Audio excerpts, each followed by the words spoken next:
ساڵتان لەبێت بینەرانی کورسات دیوس مناوڕۆ تۆفیقم بەڵخێم شەوی پارۆراما پێتان گەشتینەوە بۆ قسە باسکردن لەسەر ڕێکەوتنی بەغدا و هەرێم و کاریگەریەکانی لەسەر ژیانی خەڵک. دوجار ئەوەی کە هەوڵی بۆ درا لەلایەن حکوومەت هێرێمی کوردستان لەلایەن وەفدی دانوسانکاری حکوومەت هێرێمی کوردستان بە سەرۆکایەتی بەڕێزقوات تاڵابانی لەلایەن زۆرێک لەلایەن سیاسەکانی هەرێمی کوردستان یەکێتی نیشتیمانی پارتی دیموکراتی کوردستان بەچوونیان بۆ بەغدا بە گفتوگۆیان لەگەڵ لایەنە سیاسیەکان لەگەڵ لایەنە حکوومیەکان لەگەڵ سەرۆکایەتیەکانی عێراق گەیشتە ڕێکەوتنێکی کۆتایی لە نێوان هەرێمی کوردستان و بەغدا. ئەمڕۆ بینیمان کە حکوومەتی هەرێمی کوردستان ڕایگەیاندووە و پێشتری ئەنجومەنی وەزیرانی عێراق ڕایگەیاند کە بەغدا لەم مانگەوە بەشە بودجەی هەرێمی کوردستان دەنێرێت. لە داهاتوودا ناردنی بەشە بودجە چ کاریگەری شێبێت لەسەر ڕوژانەوەی ئابووری لە هەرێمی کوردستان تا چەند دۆخی ئابووری هەرێمی کوردستان دەباتە قۆناغیشی دیکەوە تا چەند ژیانی خەڵک بەرەو باشتر و خۆشگوزەرانیترە ڕاو تا چەند بەغدا و هەرێمی کوردستانیش پابەندە بن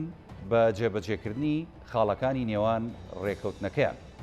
ئەم شەو گفتوگۆکەین لەسەرم تەورە بە میوانداری هەرێک لە میوانە بەڕێزەکانم لە ستۆدیۆ کە لەگەڵ من بەڕێز دکتۆر تا محەممەدەمینە دامی ئەنجومەنی نوێنەرانی عێراق بەخێربێت. دکتۆر سپاس دەکەم.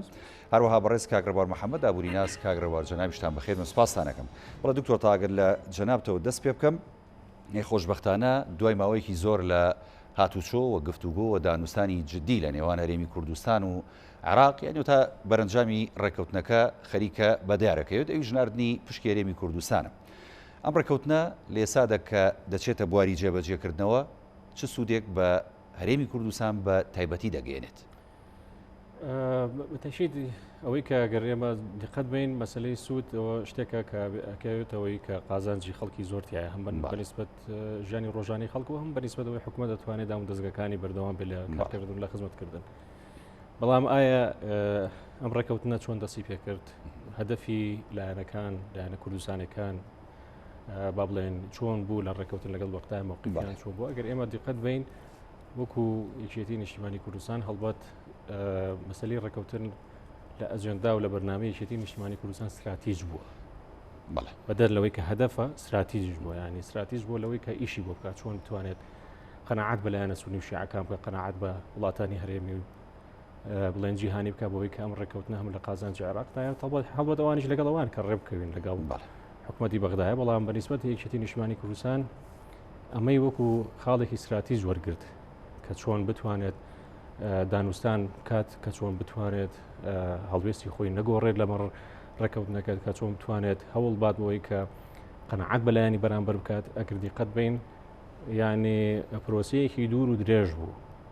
و یەکێتی نیشتیمانی کوردستان هەم وەکوەیە کە لە ناو حکوومەتە و هەم لەوەی کە وەکو حزب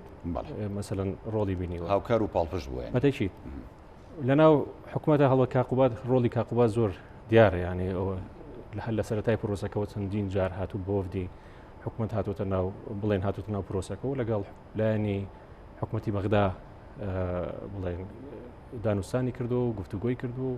تا ئەوەی کە ئێستایی بینی. بەدەر لەوە هەردوو هاوسەرۆک بەڕێز کاک شێخ لاهور کە بیدایەت دەستی پێ کردو هاتە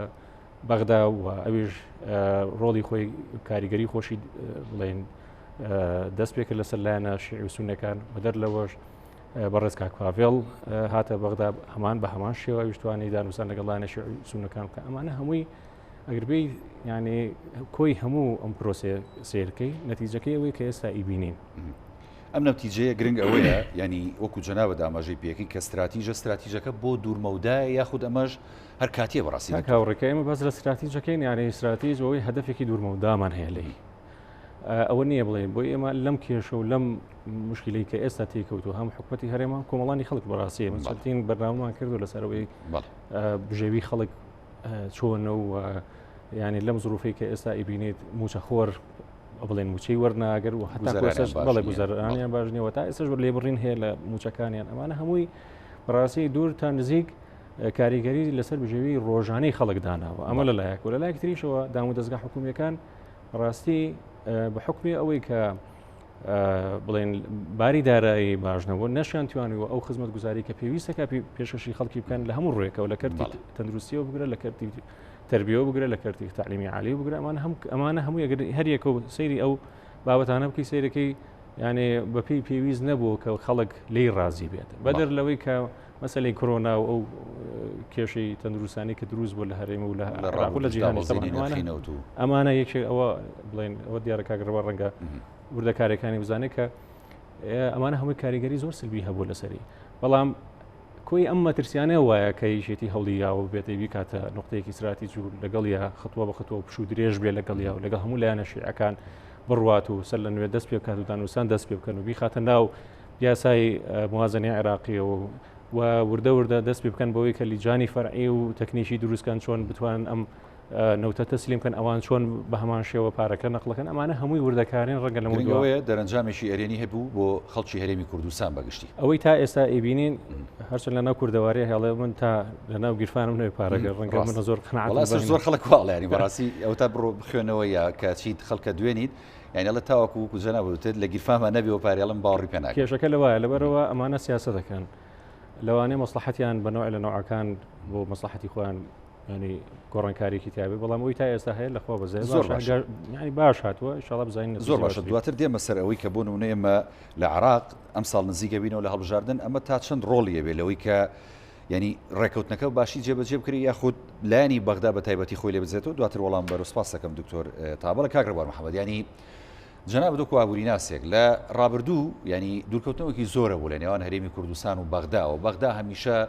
ینی فشاری دەخسە سەر هەرێمی کوردستان بودجەی نانار شای سەدارایەکانی موچەخۆران و فەرمانبەران و حکوومەتی هەرێمی کوردستانی نانارد بەڵام دوجار بینیمان بە هەندێک هۆکار وەکو لەوانی کە دکتۆر تاها ئاماژەی پێدا بە تایبەتی دوای ینی بژانەوەی نرخی نەوت لە بازاڕەکانی گیان و تا ڕادەیەک دەرکەوتنی ڤاکسینی کۆرۆنا ڤایرۆس ئەمانە هۆکارێک بوون کە ینی بەغدا وا بکات لە هەرێمی کوردستان نزیک بێتەوە بتوانن ڕێکەوتنیشی وەها جێبەجێ بکەن لە ئێسادا کە سوودەکەی بۆ خەڵکی هەرێمی کوردستان بێت بەگشتی منەمێ پرسیارەکەم وها بێ بەرزبوونەوەی نرخی نەوت تا چەند یەکێکە لەو فاکتەرانی کە وای کرد بەغدا و هەرێم لە یەک نزیک بوونەوە زۆر سپاس بۆ میوانداریتان ئێستا کە لێران لەم بەنامان دڵخۆشم کەوەی بەنامەکانی پێشتر کە ئێمە لە بەرامبەر خەڵکە لە گوشارێکی زۆر گەورا بووین ساڵێک پێش ئێستا حکوومەتی هەرێمی کوردستان لەژێر ینی قەیرانێکی ئابووری و دارایی سەختا بوو پەتای کۆرۆنا ڤایرۆس و جەنگی نرخی نەوت و گوشارەکانی حکوومەتی عێراقی و ململانی ناوخۆی خۆمان ینی با بڵێن خنکاندی بووین بەڵام ئێستا خۆشبەختانە کە ینی ئێمە بژانەوەیەک و گەشانەیەکە بینین ئەمیش دەرەنجامەکەی و هۆکاری سەرچێکی ئەوەیە کە لە سە ساڵی ڕابردوو هەتا ئێستا کێشەی کورد ینی یەک معادلە یەک هاوکێشەی ئەویش مەسلەی وزەیە لە باشووری کوردستانەکە لە نێوان وڵاتانی سەرمایهداری و عێراقا دابش کرا و ئێمە بووینە خۆچ و قوربانی ئێمە لە گەرمەی دانوستانەکانی کاخوباد و تیمەکەی لە بەغدا هەمیشە شەڕی ئەومان کردووە کە بەشێک لە ئەندام پەرلەمانەکانی بەغداد و ژمارەیەکی زۆر لە خەڵکی کوردستان و حزابەکانیش سنگریان گرتووەوەی کە ئەبێ مەلەفی نەوت تەسلیم کردو ئێمەش ئەمانوت تاکلکارتی کورد بە هێزی کورد ئەوەیە کە مەلەفی نەوت لە دەستی خۆیان بێت خۆشبەختانە لەگەڵ بەرزبوونەوەی نرخی نەوت و دۆزینەوەی ڤاکسینەکە ینی هێزی دانوستانەکانیش هەتا بێ زیاترە بوو یعنی ئەگەر سەیری دانوستانەکان بکەین پێش بەرزبوونەوەی نرخی نەوت کە تیمەکە و کاخوبان لە چ دۆخێکا بوون بەردەوام گوشاریان لەسەر بوو سەقفی داواکاریان زیاتر بوو لەگەڵ بەرزبوونەوەی نرخی نەوتە من بابەتێکم نووسی لەسەر ئەوەی کە ڕێنەکەوتنی عێراق لەگەڵ هەرێمی کوردستانە هەرێم بەرەو سەربەخۆیە بات خەڵکی زۆر ینی بەتانەوە تەشەر و قسانە سەرما کرد ئەو بەرزبوونەوەی نرخی نەوتە وای کرد عێراق بەخۆیان بچێتەوە یەکسەر پەرلەمانی عێراق و حکوومەتی عێراقی ینی نەمەتی دانوستانەکانیان گۆڕی بەرەو ڕێکەوتن بەرزبوونەوەی نرخی نەوت و ئەکات کە هێزی باڵانسی هەم دانوستانی بەخۆت کرد هەم بژانەوەی ئابووری لە هەرێمی کوردستان بەخۆت کردەوەی کە داهاتەکان زیاتر بووە هەرێمی کوردستان بەرەوە چوو کە یعنی بێمنت بێ لە عێراق بۆیە عێراقیش بۆی کە هەرێمی کوردستان لە چوارچێوەی عێراق هەرێمێکی فیدراڵیە بۆی لە دەستی دەرنەچێەوە بەرەو ئەوە نڕوا کە دەوڵەتانی تر کە دەیانێت پشتیوانی بکەن دوور نەکەوێتەوە هاتە ڕێکەوتنەکەی کرد ئەو ڕێکەوتنە من دڵخۆشم پێی یعنی ئێسا کە ئەگەر یەک دیناریش نێت بە کوردستان بەڵام ئێمە زۆر دەستکەوتی گرنگمان لەم ڕێکەوتنە بینیوە دەست خۆشکا خوبات بوو ئەو دانوستانە دوور و درێژ و پشتۆ درێژە کە ئێمە یعنی بە پەسەندکردنی با بڵێن یا بودجەی 2020 عێراق ئێمە کۆمەڵی دەستکەوتی گەورەمان هەبوو لە ڕووی معنەویوە یەکەم ئێمە با بڵێن ململانی سیراعەکان کە لەسەر دۆسیە نەوتە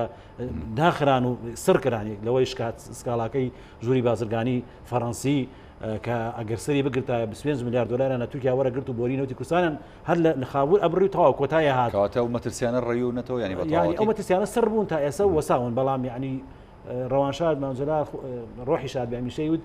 دامەنیشن بە دیار ئەم دەستکەوتانەوە چونکە هێشتا دەڵەمەن و نەخەملیون دەبێت ئێمە دەستکەوتەکان بەدەسێنین بەڵام نەخەملیون و ینی نابێت پارێزگاریان لێ بکەین یەکێ لەو دەستکەوتانە ئەو سکاڵا سەرکراوە ئەوەی محکەمەی اتحادی عێراقی دەستکەوتێکی گەورەتر ئەوەیە کە ئێمە لە با بڵێن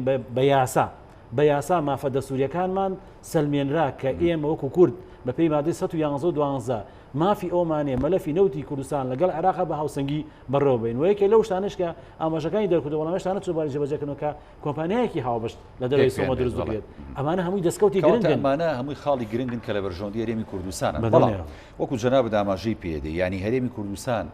و بەغداش ئەتوانن پارێزگاری لەم دەستکەوتانە بکەن و پابند بن بە خاڵینەوە ئەم ڕێکەوتنی کە هەیە بەدڵنیاییەوە چونکە دەستور سنووری بۆم بابەتدان عێراق دەتوانێت لەوە زیاتر کە دەیەوێت هەرچەند پلانی ژەهراویانێ بۆ تعدیلی دەستور و بۆ یاسای نەوت و غازی عێراق و کۆمەڵشتیانێ بەڵام دەستور سەقفێکی داناوە لەوە زیاتر ئەوە ناتوانن گوشارخنە سەرهەرێمی کوردستان و هەرێمی کوردستانیش ناتوانێت لەوە زیاتر ما بڵێن دوورکەوتەوە لە عێراق بۆیە لەو دەستور ئەو سنوورەی ئەو ڕێگریەی کردووە ئەو سنووری داناوە دەبێت چارەنووسی هەردوو لا پێکەوەیە ڕێکەوتنی هەردوو لا خزمەتی گەلانی عێراقا بە کورد و عەرەب و با بڵێن بە هەرێمی کوردستان و ناوەڕاستەوە بۆیە دەستور زمانی ئەو ڕێکەوتنەیە ئەو ڕێکەوتنش با بڵێن بە یاسا کراوە ناتوانن ینی هەلایەک پابەند نەبێ زەرریەکە زۆر باشە دەست خۆشکاک دکتۆر تا من ئەمێ باس لە خاڵێکی دیکە بکەم پێشەوەی بێمەوە سەر ئەو پرسیاری کە پێشتر ینی ویستم ئاراسی بەڕێستی بکەم ینی مەسلەیەکی زۆر گرنگ کە جارێکی دیکە لە نێوان هەرێمی کوردستان و بەغدایە دروست بۆتەوەش مەسلەی متمانەیە و باوەڕبوونە بە هەردوو لا چکە بۆ ینی هەرێمی کوردستان ئێساوە تا ینی لیژنەکانی بەغدا هاتوون لێرە ینی پشکنینەکەن و دەگەڕێن و داهاتی هەرێمی کوردستان هەڵە سەنگێنن و دوجار لەگەڵ ئەمانی هەرێمی کوردستانە لیژنەی دارایی و لەگەڵ وەزارەتی دارایی راپۆرتە نووسم دەیدەنەوە هەردوو حکوومەتی عێراق و بەغدا پێ دوایە دروستبوونەوەی ئەم بتوانێت لە نێوان هەرێم و بەغدا تا چەند ئەبێتە هۆکاری سەقامگیربوونی زیاتری ڕێکەوتنەکە و پاراستنی دەستکەوتەکانی خەڵکی کوردستان و باشترکردنی بژێوی هاوڵاتیان لە هەرێم مەتاکید کاگەڕێت و هەر متمانە لە هەر پرۆسەیەکە هەبێت زمانی زیاتری ئیجابیاتی نەتیجەکەی باشترەکەیتەوە ئێمە بەدەر لە هەموو ئەوەی کە باسمان کرد کاک ڕێبوارش بە ئیشارەتی پێ لە مەسلەی دەستور بگرە لە مەسلەی قانون بگرە لە مەسلەی حەقی هەرێم بگرە لە قانونی اتحادیە هەمووی ئەوانەی کە باسیکەن ڕەنگە ئەوە چوارچوەیەکی بڵێن قانونی وەرگرتووە بەڵام کێشەی عێراق کێشەیەکی سیاسیە ینی مەسەرەکە لێرە تەنیا ڕاستە ئێمە مەسەرەن لە ڕووی قانونیەوە لە ڕووی دەستوریەوە لە ڕووی ئەوەی کە هەرچی مافەکانی خۆمانە زۆربەی زۆری زمانی کوردیە زمانی فەرمیە لە عێراقا هەمووی ئەوەی کە هەیە بەڵام ئەگەر تۆ لایەنە سیاسیەکەی وەربگری و لایەنە ئیتنیکەکەی وەربگری واتە لایەنە قەومیەکەی وەرگری نەتەوەیەکی وەربگرین ینی فەرق کات ئەو مەسلەیەکە ینی فەرقەکە بەمەسم بۆیە کە لە ئەرزی واقعە کە تطبیقەکەی شتەکان زۆر جیاوازترێکە وەگلەوەی کە ئێمە باسی لێوەکەین ئەوەی کە لێمە لەسەر جیاوازەکە بە ئاراسی باشتر یا خراپتر دکتۆر کە جێبەجێکرێت وەڵاهی هەر یەکە و ئیتر هەوڵ ئەیات هەژمونی خۆی فراوانتر کە لە سیاسەتە دایمەن وایە دەسەڵاتەکانی فراوانتر کە توانای ئەوەی هەبێ کە سەیتەری هەبێ بەسەر هەموو ئیرادات و هەرچی ئەوەی کە تۆ هەتە هەڵبەت حکومەتی عێراقیش ئەمە یەکەم بڵێن ئەمە تازە نین ئێمە لەم حکومەتیاگەر لە 1920 بگیر هەتاکوی ئێستا واضحە ینی مامەڵەکراوە هەروە بۆ ئەو عقلێتە هەرواشە بچۆرە هەر دام و دەستگایەکی عێراقی بچۆرە پەرلەمان بچۆرە حکومەتەوە هەر بەو نوعا هاتووە لەبەرەوە ئێبە ئەبێ بەڕاستی ڕۆڵی کاریگەرتر ببینین لەوەی کە ئێمە چۆن لەناو حکومەتی عێراقیە مەسەرەن لە پۆستەکانە بگرە لە ناو حکومەتا بگرە بۆ نمونە سەر کۆمارمان هەیە بۆ نمونە وەزیرەکانمان هەیە ئەمانە بەڕاستی کاریگەریان هەیە لەوەی کە چۆن تۆ ئەوان بتوانن هەژمونی خۆیان یاخود دەسەڵاتی خۆیان یاخود با بڵێن پەیوەندیەکانی خۆیان لەگەڵ هەرێمی کوردستانی بەخۆدا ئەمە لەلایەکە وەکو ئەوان لەلای وەکو ئێمەش سەراحەتەن ئەبێ زۆر ژیرانەتر لە مەودووە ماوەڵ لەگەڵ حکومەتی بەغایە بکەین لە ڕووی سیاسیەوە لە ڕووی سیاسی نەک هەر ئێمە بانگەشەی کوردبوونی خۆمان بکەین و جیابوونەوە جیاخوازی و ڕیفراندۆ و منازوە ئەمانە بێنینە بۆمانە نابێمە دوورکەینەوە لە بەغا بەڕاستی نەک هەر نابێت ئێمە کاکاوڕێ ئێمە چوارچوی لە چوارچوی عێراقا قەرارمان ناوە لە دەستورە بڵێن تەسبیت کراوە لەوەی کە ئێمە کە دانوستانمان کردو لەگەڵ هەموو لایەنە شیعەکان کە ئێمە جیا نابینەوە ئێمە لەگەڵ ئێوەیان دوایەوە ئێمە خۆمان هاتین عێراقی تازەمان دروست کردەوە خۆچ لایەنێکی شیعی و سونی هەبوون بەو دەرەجەی کورد تۆزێک ینی پاکتاو بن بۆی بێن سیاست بکەن لە ناو عێراقا زۆربەی زۆری ئەوە بوو کە لە صلاح الدین ئەوە بوو بڵێن مؤتەمەری عێراقی کرا لە لندن مؤتەمەری معارضەی عێراقی کرا خەر کورد ڕۆڵی ئەزمموی هەرێمی ژانی گوازرایە بۆ لە ڕووی ئیدارەدان و حکومەتداری و بەدەر لەوە ئێستا بەسڕێ داوا کە فترەیەک لەوانێ لاان سوسونیەکان ئەنبار و ئەوانە داوای فیدرالی بکەن ئەگەر زۆر بڵێن توانای ئەویان هەبێت و بڵێن حیزبەکانیان یەگورتو بن بەرەوە سیرەکەی بەدەر لە هەموو ئەو مەسەلانێک کە باس کرا مەسلەی سیاست بوون یاخود لایەنە سیاسێکی لایەنێکی زۆر گرنگە کە بەڕاستی شیعە سونەیە با بڵێن ئەوەی کە دەسەڵاتە لە لایەنە شیعی سونەکان ئەوەی کە لە بەغان ڕاستی لەو چوارچەوە ماوەڵی خۆیان بڵێن بە زواجبی حکوومەتی هەرێمی کوردستانە ئەو مامەڵە سیاسی ڕاستکاتەوە یاخود لایەنە سیاسەکانی هەرێمی کوردستانی شەکە وەکو لەوەی ئێستا هەنگاویان بۆ ناوە بە تایبەتی وەکو یەکێتی نیشتیمانی کوردستان و لە ڕابردووش پارتی بە هەمان شێوە سەردانی بەغدایان کردوە دانویست پەیوەندەکانیان هەم گەرم و گوڕتر بکەنەوە هەم چڕتریشی بکەنەوە لە بەغدا لەگەڵ لایەنە سیاسی شیعە و سونەکان وەکو باسم کرد کاک هاوڕێ ئێمە پەیوەندی ئێمە لەگەڵ بەغدایە پەیوەندیشی هاوڕێیەتی و یاخود با بڵێن لەسەر ئەساسی دوو دەوڵەت نییە ئێمە لایەنێکی سیاسین لە چوارچوویشی لە چوارچووی عێراقا و بڵێن کوردی سیاسین لە چوارچوویش عێراقا مامەڵاکەی لەبەرەوە چەندێک ئێمە لە ڕووی سیاسێکەوە توانای ئەومان هەبێت پەیوەندیەکانمان باشتر بکەین لەگەڵ لایەنە شیعە و سونەکان ئەوەنە بە قازانج لەگەڵ بۆ ئێمە ئەگەڕێتەوە لە هەموو ڕوویەکەوە ئێمە ئەتوانین زیاتر لە هەم بڵێن لەسەر مەسلەی نەوت باشتر تەفاهم کرد لەسەر مەسلەی بودجە زیاد باشتر تەفاهم کرد لەسەر علاقەی بینی وەزارەتەکانی حکوومەتی هەرێم و تا ئێستاش وەزارەتەکانی حکوومەتی هەرێم بۆ دەرەجەیە علاقینی لەگەڵ مثلەن لەگەڵ وەزارەتەکانی بەغدایە کە ئەمانە خەلەن بەڕاستی بەتەیشی ئەوانە هەبێ ڕاستکرێتەوە بەس بەوەیە چەندێک ئێمە لە ڕووە سیاسەکەشەوە بەدەر لە ڕووە قانونی دەستوریەکە کە کاگرەبار باسیەکات ئەوەیە کە ئێمە بتوانین لە ڕووە سیاسەکەشەوە زیاتر بتوانین هەنگاو بنین بەرەو بەغدان نەک هەنگاو بەرەو سەرەوەتر وڵاتێکی تر یا کەسێکی دەستی بڵێن لایەنێکی تر بگرین بهێنین لە خوتو خۆڕایی لە وڵاتی خۆمانە جێگیریان کەین و مەشاکل مامۆ دروستکە لەبەر ئەوە سیرەکەی ئێمە بێت لەو چوارچووە زیاتر بیر بکەینەوە چارچووەی زیاتر نهێنین ناو قاڵوی ژیانی خۆمان و ناو بڵێن ژیانی سیاسی خۆمان دەستخۆش دکتۆر تا کاگێ ڕێوارانی وەکو ئابووری ناسێک بابینە سەر لایەنە ئابووریەکە بەڕاستی خۆی ینی ئێسامە قسە گرنگەکەی و خەڵک ینی چاوەڕێکە بزانێ لە مانگەوە یاخود لە مانگی داهاتوە دۆخی هەرێمی کوردستان لە ڕووی داراییەوە و لە ڕووی ئابووریەوە لە ڕووی باشکردنی گوزەران و بژێوی هەم موچەخۆران و فەرمانبەران هەم دواتر لە ڕێی ئەمانەوە بازاڕیش تا چەند بژانەوە بەخۆوە بینێ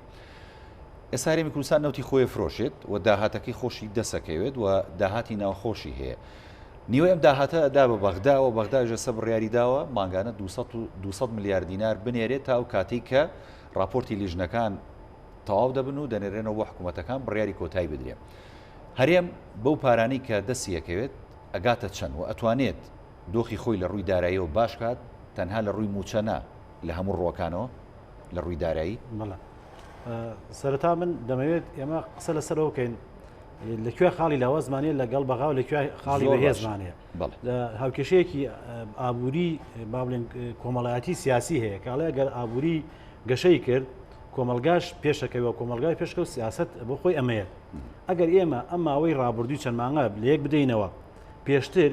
دۆخە ئابوووریەکەمان لە قەیرانێکی سەختا بوو کۆمەلگاش لە تەقینەوە بوو دۆخە سیاسەکەش تەواو شەڵەقا بوو کاتێک نرخی نەوت بەرز بووە لە بەغاش وردە دۆخەکە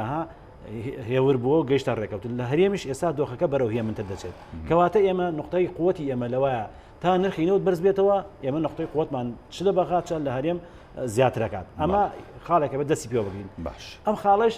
ئێستا خۆشبەختانە ئەمڕۆ نرخی نەوت چوە 174 دلار و پێشبینیەکە لە ماهاوینا بچێتە 80 و تەسەوریش ئەکرێت بڕوا بۆ 100 دلار و 200 دلار بۆچی ئاژانسی وزەی نێودەوڵەتی بڕیارێکی داوە دەڵێت لەمە ولا پێویست نابێت و بەرهێنانی تازە و بەرهێنانی تازە لە بوای نەوتاوکرێ بۆی کە ئەو پلانی ئەمریکا دایناوە تا 2050 لە ساعە 75 بەکارهێنانی نەوت کۆتایی پێ بێت یعنی لە 100 میلیۆن بەرمیلەکە 25 میلیۆنی بێنێتەوە ئەو کاتێ ئێمە لە دوو لای ئەگەر زیرەکانە بۆی بچین قازانجەکەین ئەو کاتێمە تا دێن ئەو نەوتەی هەمانە کە بەرهێنانی تازەش نەکرێت ئەو نەوتەی هەمانە تا دێن نرخی بەرزە بێتەوە باڵانسی هێزی اقتصادیمان بەقوتە بێت و ئەمە بۆ ئێمە زۆر باشە ینی کەواتە ئێمە ئایندەمان گەشە بەڵام ئێمە نابێت بەمە بوەسینەوە تەنها چاو لە نەوتکەین بۆی ئابووری کوردستانی پێبەرنەوە چونکە ئێمە ساڵان بڵێن مانگی بەلای کەمە 1 میلیارد دلارمان پێویستە بۆ بەڕێوەبردنی موچە و پرۆژەکان ساڵانە مانگی 1 میلیارد دلارمان پێویستە بە پێی 2013 ئێمە بەلای کەم مانگی ملیارە دلارمان پێویستە ئەم ملیارە دلارە نەوت ئەگەر ئێمە بێت و بایی لە ساڵێکە با بڵێن لەمایەکە 2 میلیارد دلار نۆت فرۆشتنی ئەنج توانین ئەو پارە دابینکەین ئەمەش ناتوانین ئەگەر نرخی نۆت بچێت 300 دلار ئەنج ئێمە توانین ئەو 2 میلیارد دلار پایداکەین ئەو 2 میلیارد دلارە لە 147 بەلای کەمەچێ بۆ کولفەی نەوت و قازانجی کۆمپانیەکە لە 153 مێنێتە بۆ خۆمان لەبەرەوە ئێمە لە نەوت تاگەشتنە سەقف لەوە زیاتر تحمل ناقایتر ینی پشتی بۆسین ئەبێت چی بکەین ئەبێ بێنەوە کەرتەکانی تری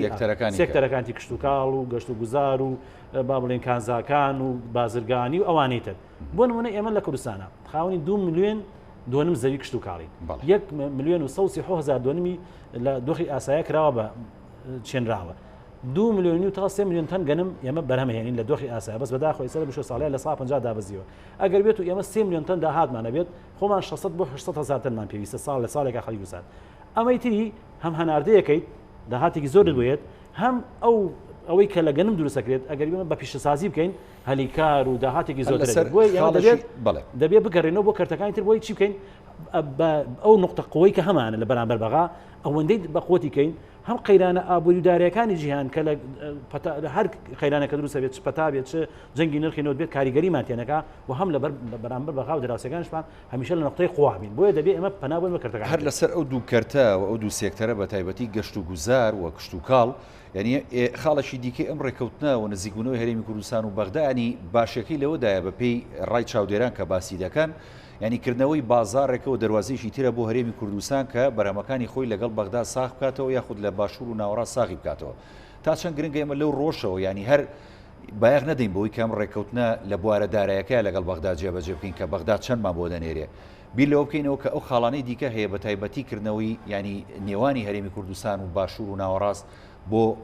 ناردنی ئەو بەرهەمانەمان بۆ بەدڵنیایەوە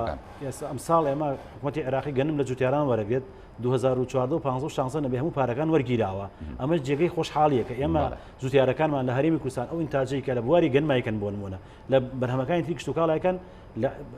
باشووری عێراق و ناوەڕاست بازارێکی تر بۆ ساختمانەوەی کاڵاکانمان ئەمەش دەبێت ئێمە ڕەچاوی ئەم خاڵە بکەین ڕێکەوتنەکە دەستی زیاتر پێوە بگرین بۆچی لە بەڕۆی عێراق بکەینە بازارێک بە ساختمانەوەی کاڵاکانمان بۆ ئەوی هاوردەی سەرمایە بێنین و کاڵاکانمان بنێنە دەرەوە ئەو کاتێک با بڵێن ڕۆ ئاوریەکەمان بەخۆتە بێ بۆیە ڕێکەوتنی ئێمە لەگەڵ عێراقا تەنها مەسەلە نەوتنی و پارە نییە بەڵ هەموو سێکتەرەکانی تێگرێتەوە وە گەشت و گوزار لە بینیمان لە جەژنا 100 هزار گەشتیاری عەرب هاتە سلێمانیەوە ئەمە هەر یەکێک داهاتێکی زۆر گەورەیە داهاتێکی زۆر گەورەیە دەبێت ئێمە وەکو بوتم باوەشکەینە کەرتەکانی ترا بۆی هاوسەنگ بینەوە وەکو بۆنە رووسیا لە ساڵ پشتی بنەوە بەستووە لە ساڵ 6 بە کەرتەکانی تر دەبێت هەرێمی کوردستان ڕاستەکە ئەمقی ئێمە بەغدایە بەدڵنیایەوە هەم لە ڕووی دەستوریەوە هەم لە ڕووی یاسایەوە هەم لە ڕووی با بڵێن بازار و ساختکردنەوەی کاڵاکانمانەوە لە هەم لە ڕووی پشتیوانی سیاسیەوە ئێمە بەغا سنتەری ئەمەیە زۆر باشە دەست خۆشکاکەوە دکتۆر تایانی ئەوەی کە گرنگە سەقامگیری ئەم ڕێکەوتنەیە و پەیوەندیەکانی نێوان هەرێمی کوردستان و بەغدایە بەڵام ئەین جەنابەت خۆت لە بەغدای و ئەندامی ئەنجومەنی نوێنەرانی ڕۆژی بەغدایانی ئەبینین کە ئێمە زۆر جار ئاڵۆزەوە ناهەموارەوە هەندێک لە لایەنەکانی شیعە کە بە ئەجندای دەرەشیە جوڵێنەوە ڕەوشەکە بەرەو ئاقارێکی خراپە بن ینی لە هەموو ڕۆکانەوە لە ڕووی پەیوەندیش لەگەڵ هەرێمی کوردستان هەرێمی کوردستان چۆن نەتوانێت سەقامگیری ئەم ڕێکەوتنە پارێزەوە ئێمە کە نزیکە بینەوە لە هەڵبژاردننی عراق هەندێک جار دەوترێت حکوومەتێکی سێبەر هەیە لە بەرامبەر حکوومەتەکەی مستەفا کازمیە کە ناهێڵێ زۆر هەنگاوی گرنگ بنێ بە ئاراسی چاکسازی و ئاراسی هەرێمی کوردستان ئێمە چۆن نەتوانین ئەم سەقامگیریە پارێزین بەڕاستی لە بەغدا کاک هاوڕێ ئێمە دیبلوماسیەتی یەکێتی لەم فترەیە سەلباندی بۆ بەڕاستی زۆر ژیرانە مامەڵەی کردووە بەڵێ و ئەمە وەکو نقطەیەش کە ئەبێ زەڕوورەکە خاڵشی جەوهەریەوە بەتەشی بەڵام ئەوێ ئەوەشمان لەبیر نەچێ بە ڕەحمەت بێ هەواڵمەوزەلا شتێکی بۆ بەجێ هێشتوین کە ڕەنگە ئێمە لەم سەردەمەی خۆمانە نەتوانین بەو دەرەجەی ئەو ڕۆڵمان یاخۆ بە بڵێن کاریگەریمان هەوێ ئەوی کە ئەو بڵێن ئەو پەیوەندی کە ئێمە هەمانە لەگەڵ لایەنە شیعی و سونەکان بەڕاستی هەواڵی تێکۆشەر هەواڵی بەڕەحمەت بێ بەڕاستی زۆر ڕۆڵێکی زۆر کاریگەری هەبووە لە یازالێش لایەنە شیعی و سونەکان کە باز لە ڕۆڵی هەواڵمەوجەلالەکەین هەمویان دەست بە سنگەوە ئاگرە کە ئەمە بەڕاستی یانێ تا ئەم لەحظەی ئێمە ڕەنگە کاریگەری خۆی هەیە و هەر ئەژمێنێ ئەتوانین بڵین بەردی بناغی پەیوەندیەکانمان بتەوە بەتایشید ئەمە یەکێک لە خاڵەکانە و ئەوان هەواڵ مامجلال توانی بڵێن بەردی بناغی عێراقیی نوێ لەسەر ئەساسی دیموکراسی و لەسەر ئەساسی مافی یەکتری و قوبولکردنی یەکتری ئەمانە ئەم مەفهومانی هێنا ناو کۆمەڵگەی عێراقی و ناو لایەنە شیعی و سوننەکانەوە. ئەگەر باز لە کەرکووک بکەین باز لە لایەنە شیعەکان کە چەندین چیرۆکی بڵێن زۆر هەیە کە مەسەڵەن لەو سەردەمەیە کە ئەو لە بەغدا بووە کە لایەنە شیعەکان تێکچوو نەتوانێتی ڕێکیان بخاتوە لایەنە سوننەکان بە هەمان شێوە. لەبەرەوە سەیرەکەی دیبلۆماسیەتی یەکێتی دایمەن دیبلۆماسیەتێک بووە کە ڕۆ ڕێکەوتن ڕوە و ئەوە بووە کە هەموو لایەنەکان لێکتر نزیک بکاتەوە و ڕۆ ئەوە بووە کە بەڕاستی کوردیش لەگەڵ بەغار نزیک بکاتەوە و لە کورد بگەێنە کە ئێستا کاتی ئەوە نییە ئێمە باز لە مەسلەی کەمە مافێکی ڕەوای خۆمانە مەسەلەنەوە ینی ئاواتی هەموو کوردێکە بەڵام ضرورەکە ئێمە ئێستا معایشە بکەین لە چوارچوی ئەو دەستوری کە خۆمان تیا بەشدار بووینە. ئەمە فومە زۆر گرنگە کە هەم ئێمە بڕوامان پێی هەبێت لەمە دووە ئیشی لەسەر کاری لەسەر بێت کە تا ئێستا بوو دەرەجێ نەبووە بەڵام وەکو یەکێتی نیشتمانی کوردستان کە ئەبینیت هەم وەکو هاوسەرۆکان و هەم وەکو ئەوی کە ئێمە وەکو لایەنەکانی وەکو بڵێن ئەندام پەرلەمانی یاخود وەکو حیزب توانیمانەوەی کە لە چوارچێوە لە دەسەڵات و لە توانای ئێمە هەبێت ئەو کاریگەری خۆمان سەپاندۆ یاخود پێشکەش کردو بەرامبەر بەوەی کە لایەنە شیعی و سوننەکان نزیکین و لە خۆمان. لەبەرەوە بەنسبەت یەکێتی نیشتمانی کوردستان هیچ شتێکی نەماوە لەوەی کە ئێمە تەنیا دەرگا و تەنیا دەرچەی چارەسەر بۆ هەموو کێشەکانی ئێمە ئەوەیەک لەگەڵ بەغار ڕێبکەوێت. هیچ دەرگایەکی ترمان نییە و ناشتوانین لەگەڵ هیچ لایەنێکی ترە بتوانین کۆمەڵانی خۆمان بپارێزین یاخود بروژێ ژیانی کۆمەڵانی خۆمان پارێزین. ضرورە بەوەی کە ئێمە بەرچاوڕوونیمان هەیە ضرورە بەوەی کە ئێمە هەدەفی دوورمەودامان وەکو کاک ڕێبار باسی کرد کە ڕەنگە لەمە دووە وردە ئەگەر نەوت ئەو کاریگەری نەبێ ئەفڵناردیشی نەوت چیە لەمە دووە پشت و کاڵە پەروەردەیە سێکتەرەکانی ترە بەدیلەکانی تر وەرگرین. تۆ ساڵانە گردیقەت بێ ڕەنگە بڵێم بەلای نکەمەوە 20,000 خوێنکار تەخەڕوجەکە لە هەموو زانکۆکان لە هەرێمی کوردستان ئەواز لەوە بێنە لە عێراق بە هەمان شێ ئەو کێشەش هەیە. ئێ باشە تۆ چۆن بیر لەواکەی تۆ ئەم خەڵکە یاخود ئەم یعنی سوپا گەورەیە لە گەنج کە تەخەڕوجی کردو کە زۆربەی زۆری شەهاداتی هەیە چۆن بتوانانی با بڵێن ئیشی بۆ بدۆزیتەوە. خۆ ئەمانە هەمووی ئەگەر تۆ نەتوانی حەلیان بۆدانێ ئەمە کاریگەری خراپی ئەبێت لە ڕووی دەرونیەوە لە ڕووی اقتصادەوە لە ڕووی کۆمەڵایەتیەوە لە هەموو ڕووەکانی ترەوە. لەبەرەوە ضرورەکە ئێستا ئێمە وەکو حکوومەتی هەرێمی کوردستان یا وەکو کورد وەکو لایەنە سیاسەکانیش بە هەمان شێوە هەدەفی دوورمەودامان هەبێت کە توانای ئەومان هەبێ هەم بەدیلمان هەبێ بۆ نەوت بەدیلمان هەبێ بۆ بابەتەکانی تریش بە تایشی لەلایەنی سیاسیشەوە بۆ ئیستقرار تۆ لە وڵاتەکەی خۆتە هەبێت تۆ ضرورە بەوەی تەفاهمت هەبێ هەم لەگەڵ لایەنە سوننیەکان چونکە تۆ خەتی تەماست هەیە لەگەڵ لایەنە سوننیەکان بەڵێ سەیرێکی ناوبەرناو چەندین پێشمەرگا شەهید دەکرێن یا برینا دەکرێن یان گوندەکان تاڵان دەکرێن لەخری ئەوەی کە ئیبینین لە هەواڵەکانە ئەوە لەو ڕۆوە لایەنە شیعەکان بە هەمان شێوە ئەوان بتوێ نەتوێت ئەوان دەسەڵاتدارن لە بەغدایە بەڕاستی یعنی سوننە ئێستا بۆ دەرەجەیە هەژمونی نییە و دەسەڵاتی نییە. لەبەرەوە ئەوەی کە ئێستا حکوومەت دەردی جەنابەت باسە کرد ئەو حکوومەتە سێبەرەی کە هەیە لە پشتی حکوومەتە ڕاستەقینەکەی لایەنە شیعەکان و بە تایبەتی لایەنەتون ڕەوەکان بڕێوەیە باتوە ئەوان پاڵپشتی ئەوەکەن بە تایبەتی حەشدی شعبی هەندێک لایەنی حەشدی شعبی توانیوێتی پەیامی خۆی بۆ وازەحی بگەێنێتە ئەو لایەنەتون ڕەوانی کە جەنابەت ئاماژەی پێدی زمانێکمان هەیە ئەگەرچی وەکو باسم کرد ینی لایەنە سیاسەکە واز لەوە بێنە بەڵام زمانێکمان هەیە کە ئێمە ئەتوانین لە مەحافلی دەولی و لە مەحافلی قلیمیش ئێمە وەکو سەنەدەی بەکاربیێنی کە بیش دەستورە بەڕاستی ینی ڕاستە لایەنە شیعەکان ناو بەناو هەڕەشعەکان یاخۆ شارە خەنەسەر بەڵام سیرەکەی بە حکمی ئەوەی کە ئێمە چوارچێوەیەکی قانونی دەستوریمان هەیە ناتوانن بۆ دەرەجەی قازجێشکەن بەوەی کە بڵێن هەڕەشەیەکی جدی بن بەسەر هەڵبژاردن و نزیکبوونەوە لە بانگەشی هەڵبژاردن هیچ گرفتێکمان بۆ دروست ناکە بە تایبەتی لەم ڕێکەوتنەیە سیاست لەسەر ئەساسی کاری بێنن کاکاوڕ سیاست لەسەر ئەساسی مەساڵح دروست بووە لەبەرەوە سیرەکەی ئەگەر هەرچەند لە نزیک بینەوە لە مەسەلەی هەڵبژاردن ئەوەنە زیاتر ئەبێ وریاتر بین چونکە ئەوان ڕەنگە گوتاریان بگۆڕن لە ناو پەرلەمانە بێت گوتاری حیزبیان بگۆڕن احتیمالە ئەنواع و عشقال شتمان پێ بڵێن قسەمان پێ بڵەوە نەڕێکەوت نکات تووشیەوە بێ شەلەلی تێبکە یاخود خاو بکرێتەوە زۆر جار بەوە کورد بەوەتی هامەکەن ئەڵێن نەوتی بەسڕا فرۆشرێت پارەکەی بڵێ یعنی ئەمانە هەمووی مەسائلە شاری عێراقی پێ ئەجوڵێنن کە واکات مووقفی کورد لە بەغایە یاخود لە ناو شاری عێراقی بەڕاستی مووقفێکی زعیف بێ ضرورە بەڵام ئێستا ئەوەی کە ئێمە توانیوێتی وەکو دیبلۆماسیەتی شێتی بەڕاستی دیبلۆماسیەتێکی زۆر سەرکەوتو پشوو درێژ بووە. ئەم دیبلۆماسیەتە فشاری هەبووە بۆ سەر بەتایبەتی ینی وەکو یەکێتی فشاری هەبووە سەر حکوومەتی هەرێمی کوردستان کە نەرمتر و وازەحتر لە بەغا بچێتە پێشەوە بۆی ڕێکەوتنەکە جێبەجێ بکرێت. نەک فشاری هەیە بۆ توانین وانە کاریگەریش بکەین بەڕاستی نەک مەسەلەکە ئێمە چەندین جار پەرنامەمان کردووە جەنابەت دەزانێت لە بەغدا لێرە ئێمە کادرەکان بەڕێزان هەردوو هاوسەرۆک ئەندامانی مەکتەبی سیاسی سەرکردایەتی ئەمانە بتێ نەتێ ڕۆڵی زۆر کاریگەریان هەبوو پێشێتی نیشتمانی کوردستان باسەکەم یانی کاریگەریەکی زۆر باشن هەبوو بۆەوەی کە وردەوردە هەم قەناعەت بە حکوومەتی هەرێمیش برا هەرێمی کوردستان بکرێت کە هەنگاوی جددی بنێرەوەی کە ڕێککە لەگەڵ بەغدایە چۆن لە ڕابردوو گلەی زۆر لە یەکێتی هەبوو کە لەوەی نەفشارەکە لە ناو حکوومەتی هەرێمی کوردستانە نە کارتەکانی خۆی بەکارێنێ بۆی کە ئەم قەزیە گەورانە کە بەرژەوەندی خەڵکی کوردستانە چارەسەر بکە. کاکەڕێ ئەوەی کە ئێستا بینین وەکو باسم کرد نەجاحەتی دیبلۆماسیەتی یەکێتی بۆ لە هەموو ڕووەکانەوە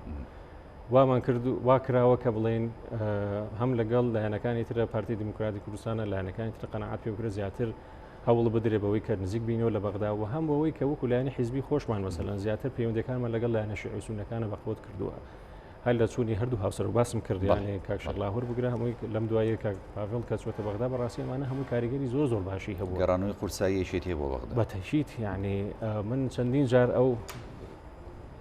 مەسەلەیەم باس کردووە ینی کە لە بەردەم کۆشکی کۆماریە فلکەیەک هەیە فلکی جادریە کە ڕسمی هەواڵ مەمجەلالە بینی ئەمە کەم نییە بە نیسبەت ئێمەوە هەم بە نیسبەت کوردەوە هەم بە نیسبەت یەکێتی نیشتمانی کوردستانەوە کە سەردەمانێک بوو نەگەڕ ڕسم یەک هەر یەکێ لە ئەندامانی یەکێتی ئەندامانی حیزبەکانی تر قاچاق بوون لە ناو هەرێمی کوردستان لە ناو شارەکانە و لە ناو مەگەر لە ئەشکەوتەکانە خۆمانە شاردەوە یاخود خۆمان پاراستەوە لەبەرەوە ئەمە گەورەیە بە ئێمە کە ئێمە کەوتونێتە ئەم حەدەی ئێستا چۆن ئێمە بتوانین بیپارێزین چۆن بتوانین قەناعەت بە خۆمان و دەوروبەر و لایەنەکانی تر بکەین کە ئەمە بە ئاسایی نەهاتوە دەدەست ئەمە خوێنی لەسەر ڕژاوە براکەی من براکی جەنابەت خەڵکی تر هاتوو شەهید بۆ لەسەری قوربانیدانی شێوێ بەڕاستی لە زۆریش بەڵێ بەتەشی لەبەرەوە نەجاحەتی دیبلۆماسیەتی یەکێتی تا ئێستا نەجاحەت بڵێن نیسبەیەکی زۆر باشی بڵێن بەدەست هێناوە نەجاحەتە بەڕاستی پێویستەکە ئێمە قسە و باسی زیاتر لەسەر بکرێت و بەڕاستی پشوو درێژش بووە لەگەڵ بەغدایە یعنی تۆ وەرەسەری ئەم هەموو لایەنە بکەم بەلایەنە توندڕەوەکان و بەلایەنەکانی تریشەوە و هەروەها لایەنەکانی ناو حکومەتیشەوە و لایەنە سوننەکانیشەوە جارێکش لایەنەکانی کوردیش بەدەر لەوە لایەنە کوردیەکانی خۆشمان ئەوەیە کە لە ناو حکومەتە و لە دەروی حکومەتیشەوەتەش دەستخۆش دکتۆر تا سپاس دەکەم کاگڕوارانی خاڵێکی دیکە کامێ ئاماژی پێوە لەگەڵ بەڕێستا ینی ئەمەش زۆر گرنگە و دیاریکراوی ینی ئەم ڕێکەوتنی نێوان هەرێمی کوردستان و بەغدا بوارەدا بە هەرێم کە پرۆسەی چاکسازی کە لە هەرێمی کوردستان دەستی پێکردووە بۆ هەنگاوەکانی چاکسازی لە کەرتی نەوت لە فرۆشتنی نەوت لە داهاتی نەوت هەروەها لە خاڵە سنووریەکان ئەمە بە شێوازێکی جدی کاری لەسەر بکە هەرێمی کوردستان ئەگەر ئەو چاکسازی هەنگاوی بۆناوە کە زۆر سستە ئەگەر بە شێوازێکی خێراتر کار بکات ئەتوانێت ئەم چاکسازیەش هۆکارێک بێ یاخو فاکتەرێک بێ بۆ بژانەوەی ئابووری هەرێمی کوردستان و باشکردنی دۆخی خەڵک بەدڵنیایەوە هاوڕێ لە دەمێکە حکوومەتی کوردستان و پەرلەمانی کوردستان بانگشەی چاکسازیەکەن بەڵام بەداخەوە خۆدواتنی زۆر سست و خاوە گەرێمە بابێت و ئەو داهاتەی ساو سامانە گشتێک کە دێت هەرێمی کوردستانەوە کە بە هەدەر دەدرێت بە دڵنیایەوە چونکە ئێمەش 170,000 مۆزەفمانەیە بەڵام ملیۆنێک و 270,000 سەر و ئەوە موچەخۆرێ ئەمە بەداخەوە یعنی ئەمە بە هەدەردانی سامانە چونکە هەموو ئەو خەڵکانی کە خانشینێکە بە درێژایی ژیانی بەشێ لە بڕێک لە موچەکەی بۆ هەڵەگیرێت مافی خۆیەتی وەرێگرێت بەڵام ئێمە بەدەیان هزار بە سەدان هزار خەڵک لەسەر سامانی گشتی با بڵێن موچە وەرەگرێت ئەمەش ینی زیانگەاندنە بە سامانی گشتی و تۆ ناتوانانی پاشەکەوتی داهاتکەی بۆی با بڵێن پرۆژە استراتیجیەکانی پێجێبەجەکەی بۆیە چاکسازی واجبێکی سەرەکیە پێویستێکی هەنووکەیە دەبێت حکوومەتی هەرێمی کوردستان لەو هەنگاوانەی کە دەینێت بۆ زیادکردنی سەرچاوی دارایی بۆی هێز ئابوووریەکەی بەخۆ بێتەوە لەو لاشەوە ینی چەند گرنگە لە بەغاوە پارە بێت ئەوەندە گرنگە لە هەرێمی کوردستان ئێمە دەست بۆ چاکسازی بووین چاکسازی هەر لە بواری باڵێن ئەوە لە ڕووی ڕێژەی فەرمانبەرەوە لە ڕووی پرۆژەکانەوە من بەخۆم کە لە بەرەوەی پێشتر پۆستێکمە بۆ لە سلکی شارەوانیا و بەردەوام لە ناو کەیسەکەینەکانەکەم و بەنامەشم لەسەر کردووە چەندین جار ئەوەیە کە ئێمە بەداخەوە ینی ئەو بودجەی کە لە عێراق و پێشتر هاتووە کاتوودە هەرێمی کوردستان نیوەی زیاتری بەهادە درراوە لەبەر خەلەلی دیزاین و مقاولی بڵێن ناکام و ستافی خراپ و گەندەڵی ناودام و دەستگاکان و ئەنواع و ئەشکال یعنی ئێمە دەبێت لە ئەلفۆ تا یا چاکسازی بکەین هەم لە دام و دەستگاکانمان هەم لە دەرکردنی یاسای باش بۆ منە ئێمە هەتا ئێستا لە هەرێمی کوردستان شروعی مقاولاتی هەندەسیمانێ بۆ جێبەجێکردنی پرۆژە ئەمە یعنی سزایەتیانە ئەوانەی کە ستافی سەرپەرشتیاری پرۆژەیەکن ناترسن لەوەی کە ڕوبەڕوو یاسایە بنەوە لە ناو پۆینەکاتیان نیە من بۆ خۆم با بڵێن پرۆژە یاسای مقاولاتی کوردستانم دانا بەڵام ینی چەند هۆکارێک تا ئێستا تەقدیمی هیچ شوێنێکم نەکردووە بۆچی لەبەرەوەی ینی سەیرەکەی شتەکان وەکو پێویستوە ناگیرێت گوێ پێ نادرێت لەبەر ئەوە ئێمە ئەو داهاتی کە چەند گرنگە لە بەغداوە دێ و چەند گرنگە لە نتیجەی نەوت و گومرگان دەسمانەکەوێت سەد ئەوەندە گرنگکە چۆن دەسی پێوە بگرین چۆن بەکاری زۆرترین پرۆژە بەکەم هەڵەکانی وەرگرتی بێ هەڵەکانی ڕڵای ئەمە هیوادارین حکوومەت هەرێمی کوردستان لە هەموو کایەکانی ئیدارەدانی هەم لە وەزارەتەکان و دەستەکان و یاساکان و هەموو لەو شتانەی کە هەیە سەر لە نوێ پیاسونەیە بکرێت بۆ ئەوەی کە ئێمە داهاتەکان بگەڕێنەوە قسەیشم ڕۆی وتەبێژی حکوومەتی هەرێمی کوردستان کاڵێت یان ئێمە ناکرێت ئەو داهاتی کە دەستمانەکەوێت هەمووی لە موچای خەرج بین دەکرێنی بۆ کۆمەڵێک سێکتەری ژیاری دیکە لە هەرێمی کوردستان بەکاری بێن یە خۆمش جێگەی دڵخۆشیە بەڕاستی وایە نە بۆ نەتۆ گەر شارەوانی بودجەی نەبێ ناتوانێت شارەکە پاک بکاتەوە گەر باخچەکان بودجەی نەبێ ناتوانێت شار سەوز بکە ئەمانش کۆمەڵە سەکتەری گرنگ و هەسیان بە تایبەتی تەندروستی یانی ئەو تا ئێستا هەندێک کەرتی تەندروستی لە هەرێمی کوردستان بە تایبەتی لە شاری سلێمانی ئەو تا بەهۆی کەمی بوجۆ بە دیاریکراوی نەخۆشخانەی هیوا ئەوە تا خەریکە پەشیەکە یعنی ئەگەر ئەم چاکسازیانە و جەناب بە دامەژی پێکی خێرا هەنگاوەکانی جێبەجێ نەکرێت پێ دوایە هەرێمی کوردستان ینی پێ بنێتە خۆناغێکی دیکەوە خۆناغێکی گرنگ بەدڵنیایەوە ئەگەر ئێمە وەکو باسم کرد ئەو شەڕی دەکرێت لە بەغا ئەو داهاتەیەت و ئەو داهاتی لە ئەنجامی پرۆسیسەکانە گاتەوە ئەگەر سیاغێکی تر بۆ جێبەجێکردی نەکرێت ئەو ینی ئایندەیەکی باش ڕوبەڕوومان ناوێت من یەک نمونەوێنەوە لە 2023 تا 2013 لە بەڕێبەرایەتی گشتی شارەوانیەکانی سێمانی 723 پرۆژە جێبەجێکراوە باشە لەسەر بودجەی حکوومەت 524 پرۆژە لە 524یان لە کاتی خۆیان جێبەجێ نەکراوە ستانداری جیهانی ئەوەی لە سەغا چلی کات زیاو کرێت لای ئێمە لە 140 کات زیاد کراوە هۆکارەکەی گەندەڵیە طبعا یعنی خەلەل لە خەمڵاندن و لە دیزاینە لەم 724 پرۆژە 489یان بەو کولفەی کە بۆی دیاری کراوە تاوا نەبوو کولفەی زیادی کراوە ئەمە بە هەدەردانە کات زۆر گرنگە کات بۆ خۆی سامانێکە و ئەو کولفەیش کە دیاری کراوە چەند گرنگە بەو کولفەکەمە تۆ بتوانانی پرۆژێکی بەخۆ جێبەجێ کێشەکە ئەوەی لە هەرێمی کوردستان ئێمە کات بە هەدەرین ینی ئاو بە هەدەرین بەڕاستی خواردن بە هەدەرین ینی هەموو شتێکمان بە هەدەرین بەدڵنیاوە بێپلانی و خەلەلەکان و گەندەڵی وای کردووە کە ئەوەشی کە هەیە بە نیوە ناچلی بگا و لە ئاخیریشا پرۆژەکانمان هەمووی بە کوالیتی خراپەوە نمونەی بوومەلەرزەکەی شاری دەرمەیخان ئەوەی سلمان کە ئەو پرۆژانەی کە لە دوای 2023 لە سا هەشتایان تەحملی بوومەلەرزەیەکیان نەکرد بۆیە دەبێت حکوومەتی کوردستان بە هەموو شتەکانە بچێتەوە جارێکتر سەر لە نوێ هەموو هەڵسەنگاندن بۆ هەموو ئەو کایانە و کاکە لە کوردستانە کاری لەسەر دەکرێت ئەنجا دەتوانێت چاکسازی بە مانا ڕاستەکەی بگاتە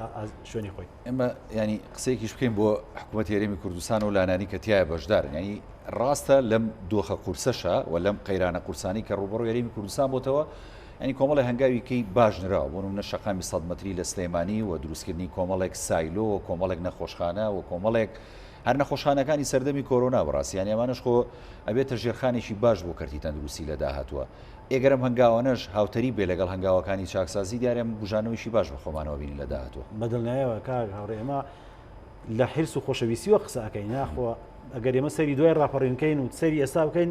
ئاسمان و ڕێسمان هەرێمی کوردستان جیاوازیە چ لە بواری کارەبا چ لە بواری ڕێگاوبان چ لە بواری پرد چ لە بواری قوتابخانە و با بڵێن نەخۆشخانە و پرۆژەی ئاو و پرۆژەی سێکتەرەکانی ئاو و ئاوەڕۆ و هەر شتێک کە تۆ سەیریکەی ئەم سلێمانیە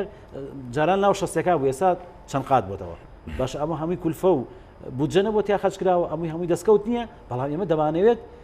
ئەو داهاتی کە دەست هەرێمی کوردستانەکەوێت بە کەمترین داهات زۆرترین پرۆژە شەفافیە و بە کەمترین داهات زۆرترین پرۆژە جێبەجێکەین یعنی ئامانجەکە ئەوەیە بۆی ئێمە بەزوی بگەینە هەموو خەونەکانی خۆمان و اقتصادێکی بەقووت کۆمەلگایەکی بەقووت و هێزێکی سیاسی بەقووتمان هەبێت لە بەرامبەر دژمنان و داگیرانی کوردستانە بتوانین لەم ناوچە ینی بەزوی بگەینە ئامانجە گەورەکەمان بۆ هیوای دەست خۆش کاک دکتۆر تا ئێوە ئەندامانی ئەنجومەنی نوێنەران لە فراکسیۆنە جیاوازەکان فراکسیۆنە کوردستانەکان مەبەستمە لە بەغدا ئەتوانن لە داهاتووە چاودێر بن بەسەر جێبەجێکردنی ڕێکەوتنی هەرێم و بەغدا ئەگە چاودێر بن ئێوە هیچ کاریگەریەکتانە بێت لە کاتی پێشێلکردنی ینی جێبەجێکردنی خاڵەکانیە کاک هاوڕێ ئێستا ئێمە با بڵێن ئەوەی کە ئەرکی پەرلەمان بۆ ئەم تێپەڕانی یاساکە بوو ئەم مۆزوع بکرێت بە ینی چوارچێوەشی قانونی بۆ بدۆزرێتەوە بکرێت بە قانونێک و پێشکەش بە حکومت بکرێت وەکرا و ئەوەی کە لەسەری ڕێکەوت بڵێ ڕێکەوتی لەسەر کرا بوو جێشی کراوە لە ناو قانونی موازنە ئەوەی کە ئێستا ئەماوەتەوە کە بڵێن بەدەر لە مەسەلە سیاسەکەم قسم لەسەرەوە نییە لایەنی تەکنیکی و قانونی و ئیداریەکەی کە باسەکەم گەڕاوەتەوە سەر هەردوو حکومەتی هەرێمی کوردستان و حکومەتی بەغداد پێویستە کات من نازانم ئێستا ئەگەر لیجانی تەنسیقیان دروست کرد بێ لیجانی تەکنیکیان دروست کرێت چکە تۆ بێ یەکەم ئەوە بێ کە بڵێن کۆمپانیایەکی نیشتیبانی بە هاوبەشی دروست بکرێت لە نێوان بەغدا و هەرێما و بەدەر لە ئەوەی بڵێن کە لە سۆمۆ هەیە یاخود ئەوەتانێ لەگەڵ سۆمۆیە ئەکرێت ئەمانە هەمووی ئۆپشن و خیاراتن کە هەیە قسەی لەسەر کرا بەڵام لە ئەرزی واقعەکە ئەگەر چۆن جێبەجێ کرابێ من ئاگام لێنی نازانەکان ئەوە گەڕاوەتەوە سەر هەردوو حکومەتی هەرێم بەڵام بەنسبەت ئەوەی کە ڕۆڵی پەرلەمان ڕۆڵی خۆی بینی و لایەنە کوردستانەکان وستە بڵێن هەموو ئەوەی کە لە ناو پەرلەمانی بەڕاستی کاریگەری خۆمامی بەدەر لەوەی کە ئەبێ قسە لەسەر ئەوە بکەین کە ڕۆڵی کاقوبات ڕاستی کەم نەبوو لەو فترەی کە چەندین جارە سەردانی بەغدای کرد پێشەوەی کە موازنەکە قبول بکرێ و هەم دیسان هەر بە هەمان شێوە هاوسەرۆکە شێخ لاهور و لەم فترێشە پاڤێڵ ئەمانە هەموو کاریگەری خۆیان هەبوو بەدەر لەوەی کە توانای پەرلەمانتارەکان و پەرلەمان خۆی چی بووە چکە مەسەلەکە بەدەر لەوەی کە مەسلێکی قانونی بێ مەسلێکی سیاسی تۆ پێش هەموو شتێک عێراق وایە ڕەنگە هەنێ لە دەوڵەتان بە حکمیەوەی کە قانون و سیستەمیان هەیە ڕەنگە بوو دەرەجەیە ئاڵۆز نەبێ مەسلێکەوە قانونێکەوە دەسووریشیان هەیە ئەڵمانێکی فیدراڵیە دەسەڵاتەکانی چۆن دابش کردو لەگەڵ هەموو هەرێمەکانە و پێ ئەوەی دەسووری خۆی هەیە بەڵام لە عێراق بە حکومیەوەی کە وڵاتی تازەیە و بوو نەوەعژ نەبوو تا ئێستا حکومەتی بەغدا کە دوای 2023 لە سەردەمی باسەوە تاکو 2023 ئەوە بۆ کە ئێمە تایە ژاوین و چۆن بەڕێوەبراوە دوای 2023 بڵێن لە ژێر ئینتیدابی ئەمریکا بوو ئیتر ئەوەی کە ڕوویە و شەڕی ناخۆی عێراقی لە ئاخرەوەی کە ئێستا بینی و تەنمی اقتصادی العراقی شەڕەنگە بەو شێوەیە نییە کە بەڕاستی لە هەرێما من متفقم لەگەڵ کاگرەوەرە ینی ئەوەی کە لە هەرێما کراوە ڕەنگە بڵێم ینی شتێکە زۆر جار کە باسەکرێن هەم ئەندام پەرلەمانە عەرەبەکان و هەم ئەوەی کە لەوێ سەردانی هەرێمی کردەوە بە معجزەیەکی ناوەبن بەڕاستی ینی کەم نەکراوە بەڵام ئێمە باز لەواکەین چۆن بتوانین ژیانی خەڵک بە تەواوەتی تەئمین بکەین باش لەم ڕۆمێ دواپەیامی دکتۆر تا ببیستم سپاسەکەم تەنیا ڕێگە و چارەسەری ئێمە بۆ کێشەکانمان بەغدایە هیچ ڕێگایەکی ترمان نییە هیچ حالێکی تریشمان نییە بەرەوە ضرورە وەکو یەکێتی نیشتمانی کوردستان هەنگامیشی ناو کردوشێتی و بەرهەمیشی هەیە و تا ئێستش بەردەوامەوە ئەمە استراتیژی و هەدەفیشە سەکردایەتی نوێی یەکێتی نیشتمانی کوردستان بە تێڕوانینێک و ڕوئایەکی واضحەوە ئیشەکات